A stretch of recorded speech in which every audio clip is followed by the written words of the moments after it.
दोस्तों, आप सुन रहे हैं डर का एहसास। तो चलिए कहानी को स्टार्ट करते हैं। कल्याणपुर नाम का एक गांव था और उसी गांव से थोड़ी ही दूर पर एक बहुत ही घना जंगल था। और रात के समय जो भी उस जंगल से गुजरता था वो कभी वापस नहीं आता था। और गांव वालों का मानना था कि वो जंगल भूत और प्रेतों से भरा हुआ था। और उसी ही जंगल में एक बहुत बड़े सिद्ध तांत्रिक बाबा भी रहा करते थे। उन बाबा को तांत्रिक मांत्रिक के अलावा कुछ नहीं आता था।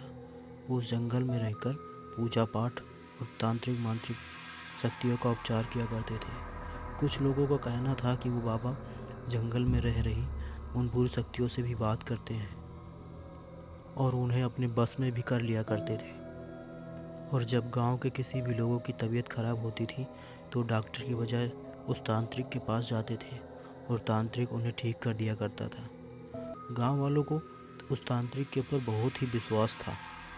गांव वालों का मानना था कि बाबा जंगल में रह के हम गांव वाले लोगों की मदद किया करते हैं, लेकिन वह इस बात से अनजान थे कि वो तांत्रिक अपनी काली शक्तियों से गांव के धीरे धीरे करके एक एक लोगों को गायब कर रहा था।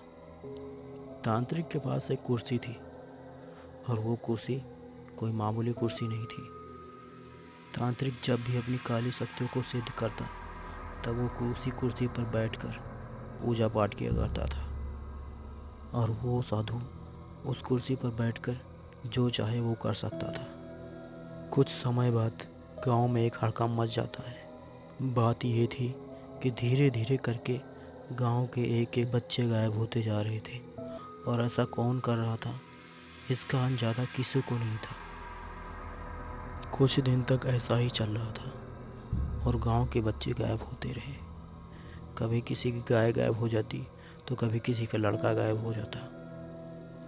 एक दिन की बात है, एक शिवा नाम का आदमी अपने घर की छत पर लेटा हुआ था। उसे अचानक रात को 11 बजे उसकी नींद खुल जाती है और वो गांव के चारों तरफ छत पर खड़ा होकर देखता है। तभी उसे वही तांत्रिक अपने गांव के आसपास घूमता हुआ नजर आता है। उसने देखा कि तांत्रिक बाबा जंगल से निकल गांव की तरफ आ रहे थे। गांव में आकर वो लोगों के घरों में पता नहीं क्या चुप चुप कर देख रहे थे। ऐसा लग रहा था जैसे कुछ ढूंढ रहे हों। लेकिन उसने इस बात को ज़्यादा गंभीरता से ना लिया और वो जाने दिया। सुबह होते ही गांव में हड़कंप मच जाता है, क्योंकि उस दिन एक लड़का गांव से गायब हो चुका था। सब लोग काफ़ी परेशान थे कि आखिर ऐसा कौन कर रहा था। जब ये बात शिवा को पता लगी तो उसने जाकर गांव के मुखिया से ये बात बताई कि ये सब काम वो तांत्रिक बाबा ही कर रहे थे, क्योंकि मैंने उन्हें रात को 11 बजे गांव में आते हुए देखा है। फिर उसी दिन गांव के लोगों को उस तांत्रिक बाबा के ऊपर शक हो जाता है। फिर अगली रात गांव के कुछ लोग उस जंगल में क्या ऐसा है जो गांव के लोग एक एक करके गायब हो रहे हैं, इस राज को जानने के लिए गांव से जंगल की ओर निकल लेते हैं।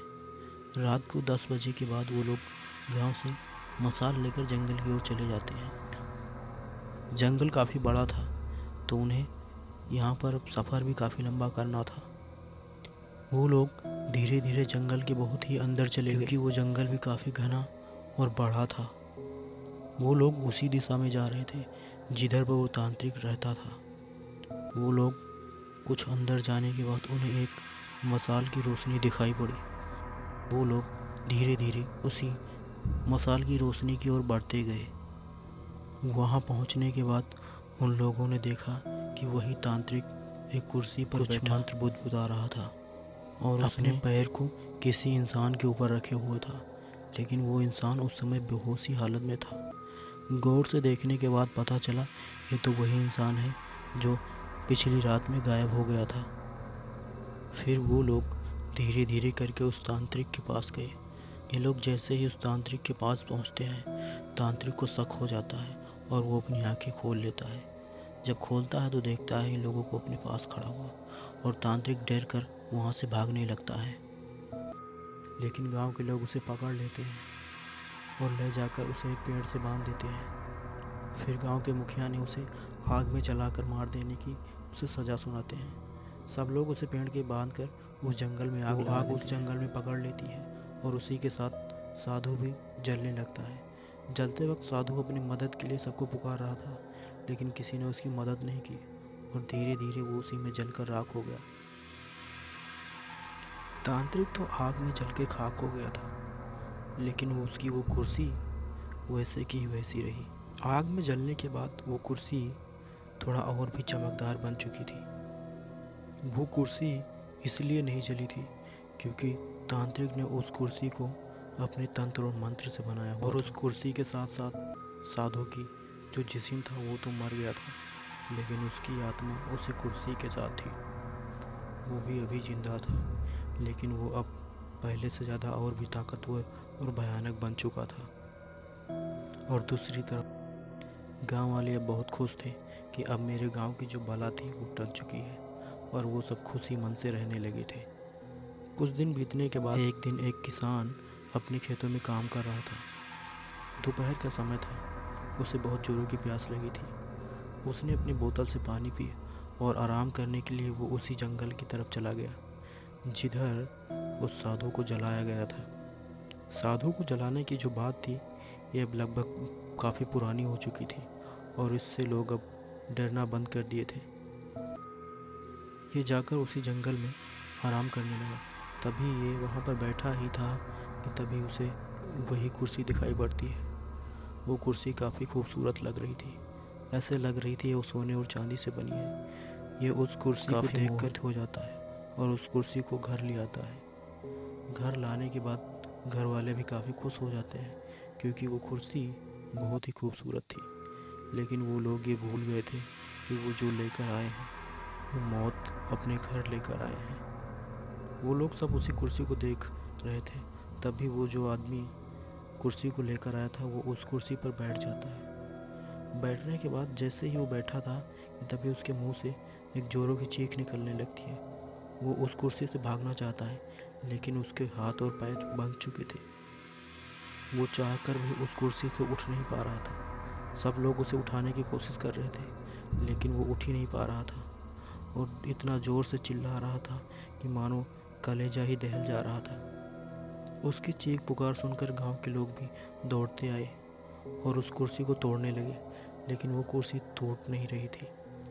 तभी उस कुर्सी में अचानक से आग लग गई और उस आग की चपेट में आकर वो आदमी भी मर गया। कुर्सी और आदमी दोनों राख बन चुके थे और राख सबकी आंखों के सामने ही पता नहीं कहाँ गायब हो गई। एक बार फिर लोगों के दिल में डर समा गया था।